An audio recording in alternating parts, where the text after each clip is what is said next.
ওমা খালাকতুল জিন্না ওয়াল ইনসা ইল্লা লিয়াবুদুন।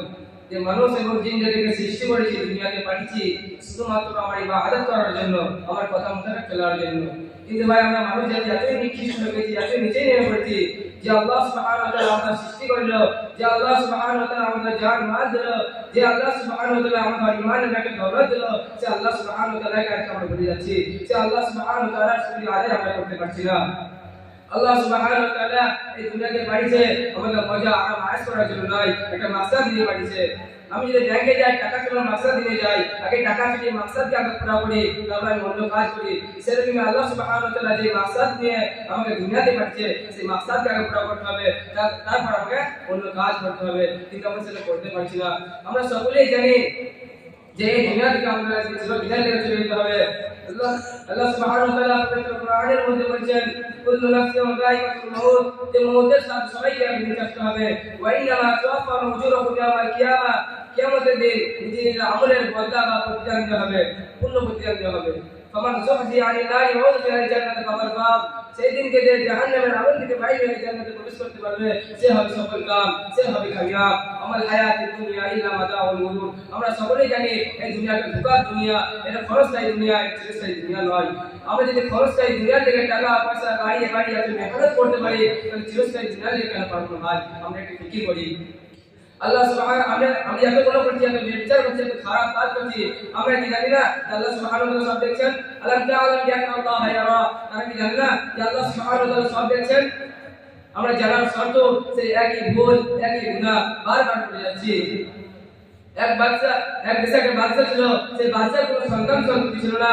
সেই বাচ্চা একটা দুটা দেশের মানুষকে ডাকলো, দিয়ে একটা দেশের মানুষকে বললো আমার তো কোনো সন্তান সন্ততি নাই, তাহলে আমি যখন এই দুনিয়া থেকে চলে যাবো, আল্লাহ যখন আমার এই দুনিয়া থেকে তুলে নেবে, তখন এই দেশকে চালাবে, এই রাজাকে চালাবে, এই দেশের রাজাকে হবে। তখন বাচ্চারা বললো আমি যখন চলে যাবো, তখন এই দেশের যে কোনো একটা যুবক ছেলেকে তোমরা রাজা করবে।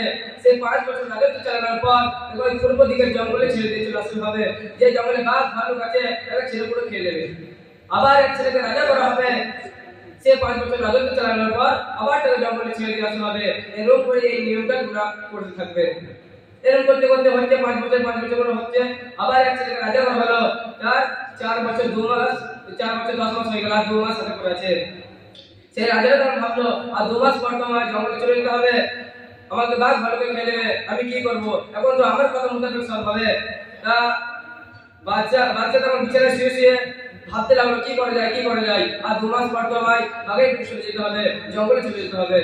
তো পরের দিন রাজদরবারে এসে দেখে সেনাপতি বললো দুনিয়াতে এই দেশে যত পাখি আছে সবাইকে ডেকে নাও, আর এই জঙ্গলে যে জঙ্গলে আগের জঙ্গলে ছেড়ে দেওয়া হয়েছে সেই জঙ্গলের ঘুরে সাফ করে দাও। আর এই দেশে যাদের ঘর বাড়ি নাই, যারা রাস্তায় রাস্তায় ঘুরে বেড়ায়, রাস্তায় রাস্তায় শুয়ে বেড়ায়, তাদের ঘর এই দেশের ঘর বাড়ি তৈরি করে দাও। যখন 2 মাস হয়ে গেল, 5 বছর পূর্ণ হয়ে গেল, তখন সেই রাজাকে ওই যেখানে আগের রাজাকে ছেড়ে আসা হয়েছে সেইখানে ছেড়ে আসা হলো। তখন ওখানে জঙ্গল ছিল না, তখন একটা গ্রাম হয়ে গেছিল, একটা পাড়া হয়ে গেছিল। ওর মতো ওই রাজার মতো যদি আমরা ভবিষ্যৎ কথা ফিকির করি, তাহলে আমরা একটু কামিয়াবি হয়ে যাব। আল্লাহ সুবহানাহু ওয়া তাআলা বলছেন তোমরা আখলাক কি করো, আখলাক না কি করো, তুমি যাতে ইবাদত করো, যদি ইবাদত বান্দিগি করো, তোমরা কোনোদিন জান্নাতে প্রবেশ করতে পারবে না। এমন লোক থাকবে যারা পাহাড় সমুদ্র নিচে নিয়ে যাবে, কিন্তু আল্লাহ সুবহানাহু ওয়া তাআলা জান্নাতের সার্টিফিকেট দিয়ে দেবে। তখন এক ব্যক্তি এসে বলবে যে আল্লাহ সুবহানাহু ওয়া তাআলা এই দুনিয়ার বুকে আমার কাছে খারাপ ব্যবহার করতো, গালাগালি দিত, আল্লাহ সুবহানাহু ওয়া তাআলা বলবেন ওর অর্ধেক দিকে তুমি নিয়ে যাও। আবার এক ব্যক্তি এসে বলবে হে আল্লাহ সুবহানাহু ওয়া তাআলা ও দুনিয়ার বুকে আমার কাছে 50,000 টাকা ধার নিয়েছিল, সেই 50,000 টাকার মধ্যে 1 টাকা সে পরিশোধ করেনি, আল্লাহ সুবহানাহু ওয়া তাআলা বলবেন ওর অর্ধেক দিকে আছে, সেই অর্ধেক দিকে তুমি নিয়ে যাও।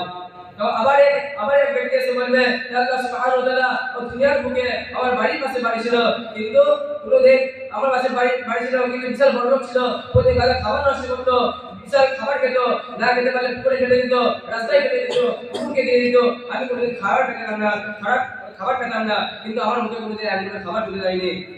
তাহলে আল্লাহ সুবহানাহু ওয়া তাআলা বলবেন ওর তো কোনো নেকি কিছুই নাই, তা তুমি কি নেবে? তোমার গুনাহগুলো ওর মাথা চাপিয়ে দাও। তা যে লোকটা পাহাড় সমতুল্য নেকি নিয়ে গেল, সেই লোকটার মাথায় এখন পাহাড় সমতুল্য গুনাহ। তো আমাদের আখলাক ঠিক করতে হবে। আখলাক না ঠিক করলে আমরা কোনোদিন জান্নাতে প্রবেশ করতে পারবো না। আল্লাহ সুবহানাহু ওয়া তাআলা আমাদের শোনা বলা থেকে আমল করার তৌফিক দান করুন।